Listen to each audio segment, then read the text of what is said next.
السلام علیکم ورحمۃ اللہ وبرکاتہ۔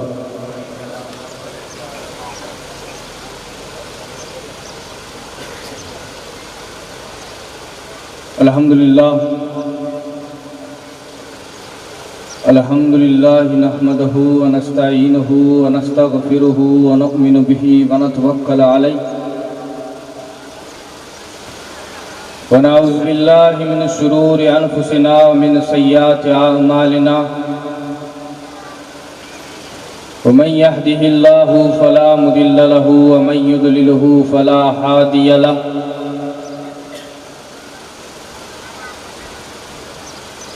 ونشهد ان لا اله الا الله وحده لا شريك له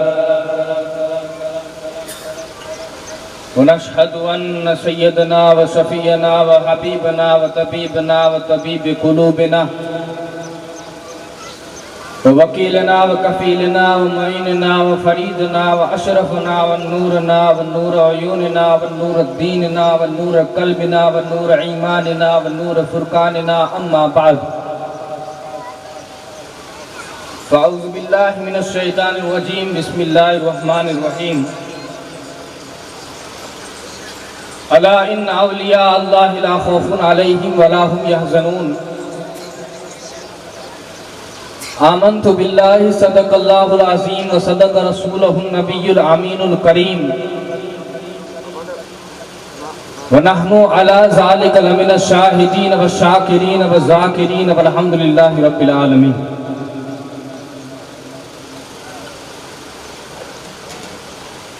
آئیے سب سے پہلے میں اور آپ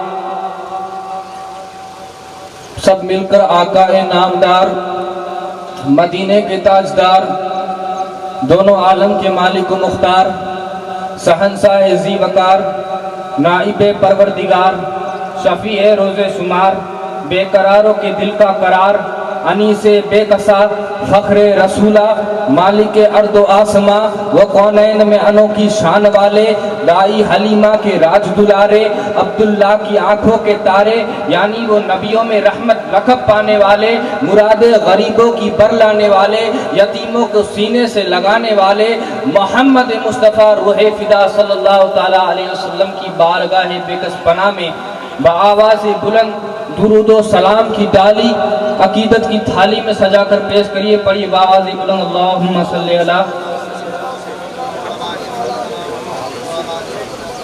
اللہم صلی علی سیدنا مولانا محمد معدل الجود والکرم بارک سلیم صلو علیہ صلاۃ و سلام علیک یا رسول اللہ صلاۃ و سلام علیک یا حبیب اللہ صلی اللہ تعالی علیہ وسلم۔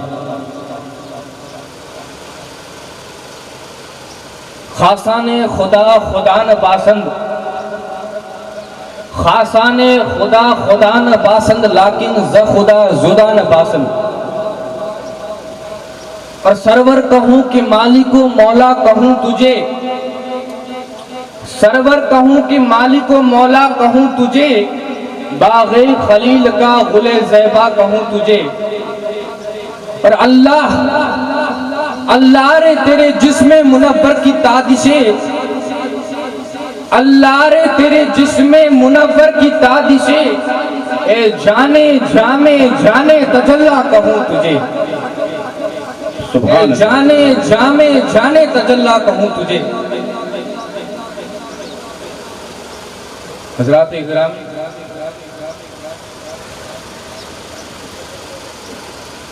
یہ اصول مسئلہ ہے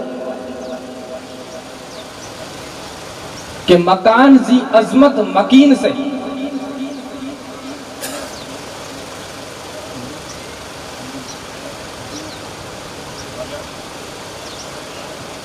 یہ مسئلہ اصول ہے کہ مکان کی عظمت مکین سے ہوتی ہے،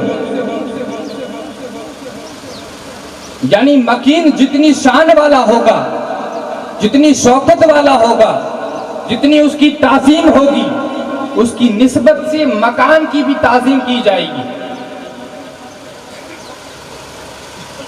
عربی گرامر کا ایک قانون ہے کہ اگر نکرہ کی نسبت معرفت کی طرف ہو جائے، نکرہ کی نسبت معرفہ کی طرف کی جائے تو نکرہ بھی معرفہ ہو جاتا ہے۔ یعنی اگر عام چیز کی نسبت کسی خاص چیز کی طرف کی جائے تو وہ عام بھی خاص کے مرتبے میں داخل ہو جاتی ہے۔ مثال کے طور پہ سمجھ لیجئے کہ ایک ہی فیکٹری میں بننے والی دو اینٹیں، ایک کو مسجد کی فرش پہ لگا دی گئی، دوسری کو گلی کی فرش پہ لگا دی گئی۔ ایک کی نسبت اللہ کے گھر سے قائم ہو گئی، دوسرے کی نسبت گلی سے قائم ہو گئی۔ اب دونوں برابر نہیں ہیں۔ اللہ کے گھر میں جو اینٹ لگی ہے وہاں کوئی بغیر وضو قدم نہیں رکھ سکتا، بغیر وضو چل نہیں سکتا، اور گلی کے فرش پہ جو اینٹ لگی ہے وہاں ہر ایک جوتے سمیت قدم رکھتا ہے۔ یعنی وضو یا دور کی بات ہے، وہ تو جوتے کے ساتھ قدم رکھتا ہے، دونوں برابر نہیں ہے۔ قرآن کریم کو دیکھ لیجئے، اگر ایک ہی کارخانے میں بنے ہوئے کاغذ ہے، ایک کی نسبت قرآن کریم سے ہو گئی، یعنی ایک کے اوپر قرآن لکھا گیا، دوسرے کاغذ کے اوپر کوئی ناول یا کوئی قصہ لکھا گیا، اب دونوں برابر نہیں ہے، کیونکہ قرآن کی نسبت سے اس کو دیکھنا بھی ثواب، اس کو پڑھنا بھی ثواب، لیکن جس پہ قصہ لکھا گیا ہے اس کی کوئی تعظیم نہیں، کوئی حقارت نہیں، بلکہ اس کو پھینک دیا جاتا ہے، وہ توقیر کے لائق سمجھا جاتا ہے۔ ایک ہی درخت کی لکڑی کو دیکھ لیجئے، ایک ہی درخت کی لکڑی ہے، ایک سے کرسی بنا لی گئی، دوسرے سے قرآن پاک رکھنے کے لیے رحل بنا لی گئی، دونوں برابر نہیں ہیں۔ کرسی پہ پاک ناپاک کوئی بھی بیٹھ جاتا ہے، لیکن قرآن پاک کی رحل کی عظمت کیا ہے؟ قرآن پڑھنے والا ہوگا، باوضو اس کو چھوئے گا، اس کو بھی تعظیم کے ساتھ چھوئے گا۔ حضرات گرامی، دنیا میں لوگ تو بڑے ٹھاٹ باٹ سے گھومتے ہیں، یعنی اچھے کپڑے پہنتے ہیں۔ آج میں نے یہ اچھے کپڑے پہنے ہیں، یعنی قیمتی لباس ہے، لیکن میں اس قیمتی لباس کو چوموں گا نہیں، اس کو بوسہ نہیں لگاؤں گا، میں اس کپڑے کو چوموں گا نہیں، یعنی گھر پہ جاؤں گا میلا ہو جائے گا تو اتار کے پھینک دوں گا، اس کی کوئی حقارت نہیں ہے میرے سامنے، کوئی عظمت نہیں ہے اس کپڑے کی میرے نزدیک۔ لیکن ایک عام کپڑا ہے، ایک جس کپڑے کی کوئی عزت نہیں ہے، اس کپڑے سے اگر قرآن پاک کے لیے قرآن پاک کے لیے غلاف بنا لیا گیا، قرآن رکھنے کے لیے کپڑا بنا لیا گیا، اب اس کی عظمت دیکھیے۔ قرآن پاک پڑھنے والا پہلے قرآن کو بعد میں چنتا ہے، پہلے غلاف کو چن لیتا ہے۔ حضرات گرامی، دنیا بہت بڑی ہے، اب دنیا کا معائزہ کیا جائے، دنیا میں پانی بہت ہے، ہر دنیا میں پانی ہے، ہر علاقے میں پانی ہے، سمندر بڑے پڑے ہیں، ندیاں بہ رہی ہے، دریا چل رہے ہیں، پانی کی کوئی کمی نہیں ہے، پانی تمہارے دنیا کے لیے تبرک بن گیا۔ اب دنیا کی تبرک دیکھیے، اب دنیا کے اندر دیکھا جائے تو کپڑے کی نسبت قرآن سے ہو جائے، کپڑا عظمت والا ہو گیا، لکڑے کی نسبت قرآن سے ہو جائے، لکڑا عظمت والا ہو گیا، اینٹ کی نسبت مسجد سے ہو جائے، مسجد میں اینٹ لگی ہوئی اینٹ عظمت والی ہو گئی۔ اب جس کی نسبت صاحب قرآن سے ہو جائے، صاحب مقام ہو جاتا ہے۔ شاعر کہتا ہے خدا کی حکمت خدا ہی جانے، لیکن ہم نے سروں کا کعبہ حرم میں دیکھا، دلوں کا کعبہ تیری گلی میں، اور میں اور میری کیا حقیقت، سب کچھ ہے سرکار کی نسبت۔ میں تو برا ہوں لیکن میری لاج ہے کس کے ہاتھ میں۔ نعرہ تکبیر، نعرہ رسالت۔ برات گرامی، آقا صلی اللہ تعالیٰ علیہ وسلم دنیا میں، پوری کائنات میں تمام نبیوں سے اعلیٰ و افضل، آقا سے بڑھ کے کوئی نہیں۔ اسی طرح آقا کی امت کی فضیلت بیان کر رہا ہوں، توجہ دیجئے۔ آقا کی امت تمام امتوں سے افضل، جس کا اعلان قرآن کریم نے کیا، کنتم خیر امت اخرجت للناس، یعنی تم تمام امتوں میں بہترین امت ہو جو لوگوں میں ظاہر ہوئے۔ یعنی آقا کو جو اللہ تبارک و تعالیٰ نے فضائل اور کمالات سے بھیجا تھا، اسی طرح اللہ نے حضور کی امت کو بھی وہ تمام فضائل، تمام نعمتیں، تمام کمالات حضور کی امت کو بھی اللہ نے عطا کیا۔ اس کو بھی قرآن کریم نے یوں ارشاد فرمایا کہ آج الیوم اکملت لکم دینکم واتممت علیکم بنعمتی، یعنی آج میں نے تمہارا یہ حضور کی امت کی فضیلت۔ روایتوں میں آتا ہے کہ حضور کی امت کے بارے میں حضرت موسیٰ علیہ السلام حضرت موسیٰ علیہ السلام نے عرض کیا میری امت جیسی کوئی امت تیرے نزدیک ہے؟ میری امت کو تو نے اتنا فضل عطا کیا، من و سلوہ نازل کیا، ہر ایک دعا قبول کی۔ تو اللہ تبارک و تعالیٰ کیا ارشاد فرماتا ہے؟ اللہ فرماتا ہے کہ اے موسیٰ جتنا میرا فضل تمام امتوں پر ہے اتنا میرا تنہا فضل امت محمدیہ پر ہے۔ اور ایک روایتوں میں آتا ہے کہ حضرت موسیٰ علیہ السلام کو جب توریت عطا کی، اللہ تبارک و تعالیٰ کی شان دیکھیے، امت محمدیہ کی شان دیکھیے کہ اللہ نے تمام جتنی اگلی کتابیں آئی تمام کتابوں میں حضور کا تو وعدہ لیا، یعنی حضور پر ایمان لانا ان کی امتیوں سے وعدہ لیا، لیکن اللہ نے ساتھ ساتھ حضور کی امت کی فضیلت بھی بیان کر دی کہ میں نے کیا کیا ان کو نعمتیں دی رکھی ہے۔ تو حضرت موسیٰ علیہ السلام کو جب توریت عطا کی گئی، حضرت موسیٰ نے توریت کا مطالعہ کیا، توریت میں دیکھا کہ امتوں کا بیان۔ تو حضرت موسیٰ علیہ السلام عرض کرتے ہیں کہ اے باری تعالیٰ میں نے اس کے اندر ایک امت کا ذکر پڑھا جو خیر الامم ہوگی، ہمیشہ جہاد کرے گی، اچھی باتوں کا حکم دے گی، بری باتوں سے منع کرے گی، مولا وہ امت مجھے عطا کر دے۔ رب تبارک و تعالیٰ فرماتا ہے کہ وہ امت محمدیہ ہے۔ واپس حضرت موسیٰ عرض کرتے ہیں کہ مولا ایک ایسی امت کا ذکر پڑھا جو ہر دم تیرا شکر ادا کرے گی، سورج کی رفتار کی پیمائش کرے گی، یعنی سورج کی رفتار کو ماپ لے گی، مولا وہ امت مجھے عطا کر دے۔ رب تبارک و تعالیٰ فرماتا ہے کہ موسیٰ وہ امت محمدیہ ہے۔ واپس حضرت موسیٰ عرض کرتے ہیں کہ مولا ایک ایسی امت کا بھی ذکر پڑا جو سفر میں پہاڑی پر چڑھتے وقت تیری تکبیر کہے گی، نشست میں اترتے وقت تیری حمد کرے گی، ہر وقت تیرا شکر کرے گی، ہر ارادے پر انشاءاللہ کہے گی، مولا وہ امت مجھے دے دے۔ رب تبارک و تعالیٰ فرماتا ہے کہ وہ امت محمدیہ ہے۔ واپس حضرت موسیٰ عرض کرتے ہیں کہ مولا ایک ایسی امت کا ذکر پڑا جس کے لیے پوری زمین مسجد ہوگی، مٹی جس کے لیے طہارت کا ذریعہ ہوگی، جس کے اعضائے وضو چمکیں گے، مولا وہ امت مجھے دے دے۔ حضرت موسیٰ کہتے ہیں، اللہ تبارک و تعالیٰ کہتا ہے کہ موسیٰ وہ امت محمدیہ ہے۔ واپس حضرت موسیٰ عرض کرتے ہیں کہ مولا ایک ایسی امت کا بھی ذکر پڑا جو خود کے صدقات، فطرات، زکاتات خود کھایا کرے گی، یعنی غیبی آگ سے نہیں جلایا کرے گی، مولا وہ امت مجھے عطا کر دے۔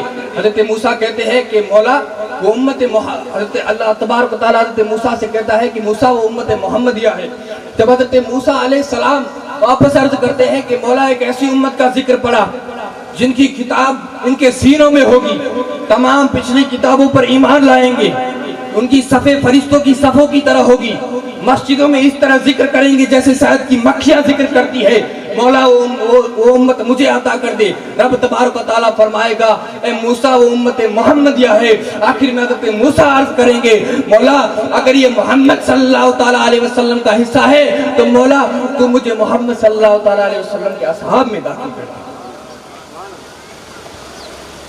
یہ حضور صلی اللہ تعالیٰ علیہ وسلم کی خاصیت، یعنی ان کی امت کی یہ خاصیت، اور ہمارا یہ نصیب کہ ہم ان کی امت میں پیدا ہوئے۔ ان کی امت تمام امتوں سے افضل ہے، حضور تمام نبیوں سے افضل ہے۔ اب حضور کی امت کے اولیاء،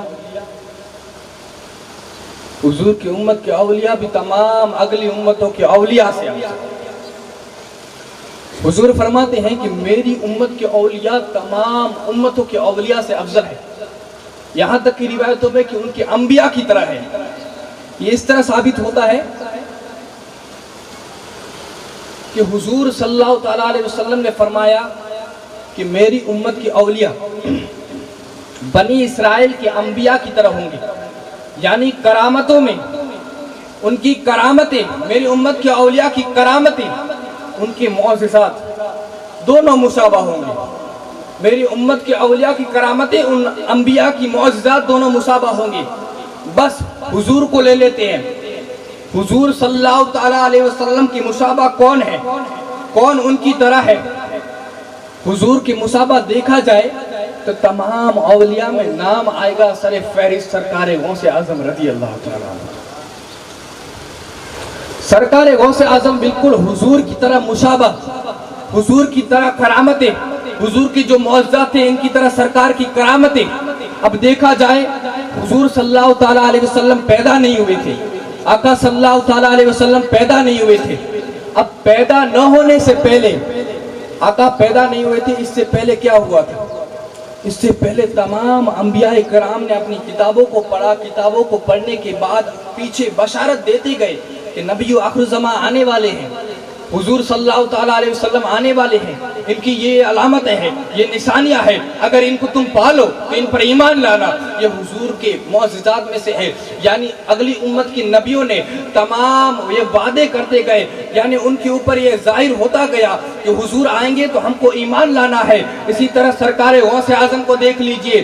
سرکار غوث اعظم جب پیدا ہونے والے تھے، یعنی پیدا ہونے کے قریب تھے یا اس سے پہلے، تمام جتنے بھی اولیاء گزرے، تمام اولیاء نے سرکار غوث اعظم کی بشارت دی تھی اور وعدہ لیا تھا کہ اگر تم اس ولی کو پالو، اگر تم ولیوں کے سردار کو پالو، یہ اعلان کرے گا قدمی حاضا علی رقبت کل ولی اللہ، میرا یہ قدم تمام ولیوں کی گردن پر ہے. اگر یہ سن لو تو پھر سر فہرست تسلیم کر لینا، اپنی گردنوں کو جھکا لینا اور یہ کہنے لگنا کہ بل ہوا رأسی والعینی. اے سرکار غوث اعظم، آپ کا یہ قدم ہماری گردنوں اور ہمارے سروں اور ہمارے آنکھوں پر. بے شک سبحان اللہ. سرکار غوث اعظم درود پاک صلی اللہ علیہ النبی الأمی وآلہ صلی اللہ علیہ وسلم. صلاۃ و سلام علیک یا رسول اللہ صلی اللہ تعالی علیہ وآلہ وسلم.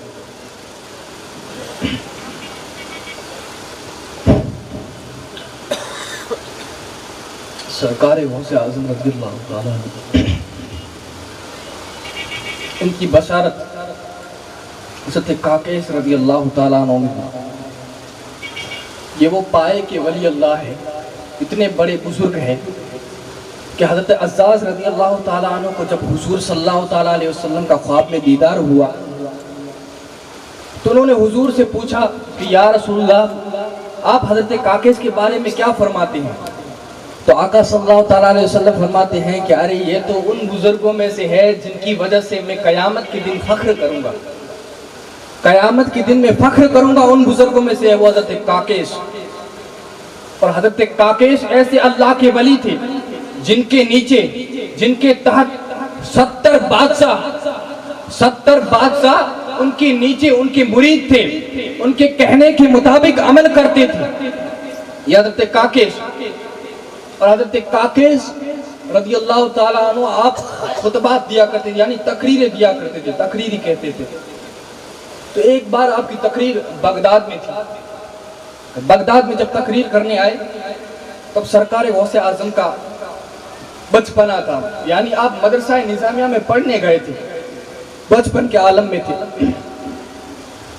تو آپ کی تقریر تھی تو سرکار غوث اعظم مجلس کے اندر تشریف لے گئے. تو حضرت کاکیس تقریر فرما رہے تھے تو آپ نے سامعین سے کہا کہ وہ جو لڑکا بیٹھا ہے اس کو نکال دو. تو لوگوں نے سرکار غوث اعظم کو نکال دیا. اس سے سرکار غوث اعظم کو کوئی رنج نہ ہوا، کوئی تکلیف نہ ہوئی، کوئی دکھ نہ لگا. واپس سرکار غوث اعظم آ کے بیٹھ جاتے ہیں. واپس حضرت کاکیس فرماتے ہیں کہ اس لڑکے کو نکال دو. واپس لوگوں نے حضرت سرکار غوث اعظم کو نکال دیا.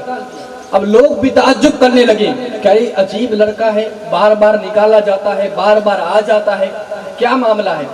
سرکار غوث اعظم جب تیسری بار آ کے مجلس میں بیٹھتے ہیں تو حضرت کاکیس فرماتے ہیں کہ اس بچے کو میری طرف لاؤ، اس بچے کو میرے پاس لاؤ. جب سرکار غوث اعظم کو حضرت کاکیس کے پاس لے گئے تو حضرت کاکیس ادباً کھڑے ہو گئے.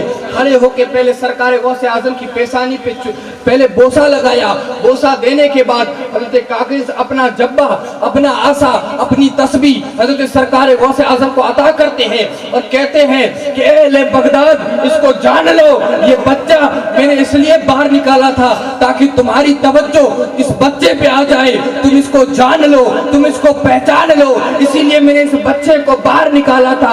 اب اعلان سن لو، یہ بچہ کوئی عام بچہ نہیں ہے بلکہ میری نگاہیں دیکھ رہی ہے کہ ایک دن یہ خطبے کی مجلس میں یہ اعلان کرے گا قدمی حاضا علی رکبتی کل ولی اللہ، میرا یہ قدم تمام ولیوں کی گردن پر ہے. پھر حضرت کاکیس فرماتے ہیں کہ اے عبدالقادر، ابھی تمہاری عمر اب تم بچے ہو، تمہاری کم سنی ہے، تم بچے ہو، اسی لیے میری نگاہیں دیکھ رہی ہے کہ تم قطب الاقطاب بنو گے، یعنی تمام ولیوں کے سردار بنو گے۔ آج تم بچے ہو اور میرے لیے بھی تم دعا کر دینا۔ وہ سرکار غوث اعظم کی، یعنی حضرت سرکار غوث اعظم کے بارے میں بھی بشارت بہت سارے ولیوں نے دی ہے۔ حضور کے زمانے تک، حضور کے زمانے کے بعد سے سرکار غوث اعظم رضی اللہ تعالیٰ عنہ کی بشارتیں شروع ہیں۔ حضور کے زمانے میں حضرت اویس کرنی تھے، ان کا نام آپ نے سنا ہوگا کیونکہ آدھی امت کو بخشوا دی ہے انہوں نے۔ حضرت اویس کرنی واقعہ اس طرح ہے کہ حضور صلی اللہ تعالیٰ علیہ وسلم نے حضرت علی شیر خدا اور فاروق اعظم کو حضور نے اپنا جبہ عطا کیا اور کہا کہ جاؤ میرے اس بندے اویس کرنی کے پاس، میرے محبوب اس اویس کرنی کے پاس، اس کے پاس جاؤ، میرا جبہ عطا کرنا، اور اس کو عطا کرنے کے بعد کہنا کہ میری امت کی مغفرت کی دعا کرے۔ حضرت علی اور فاروق اعظم حضرت اویس کرنی کے پاس آتے ہیں، حضور کا جبہ عطا کرتے ہیں، کہتے ہیں کہ اویس کرنی، آقا صلی اللہ تعالیٰ علیہ وسلم نے فرمایا ہے کہ امت کی مغفرت کی دعا کرنا۔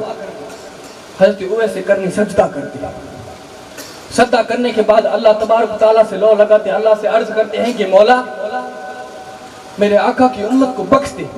اللہ تبارک و تعالیٰ امت کو بخشتا جاتا ہے، یہاں تک کہ اللہ تبارک و تعالیٰ کہتا ہے کہ اویس جا تیرے صدقے آدھی امت کو بخشی، آدھی امت کو تیرے صدقے بخشی۔ حضرت اویس کرنی مانتے نہیں ہیں، مولا آدھی نہیں پوری امت بخش۔ رب فرماتا ہے اے اویس سر اٹھا، آدھی تیرے صدقے بخشی اور آدھی میرے محبوب کی امتی عبد القادر کے بخشی۔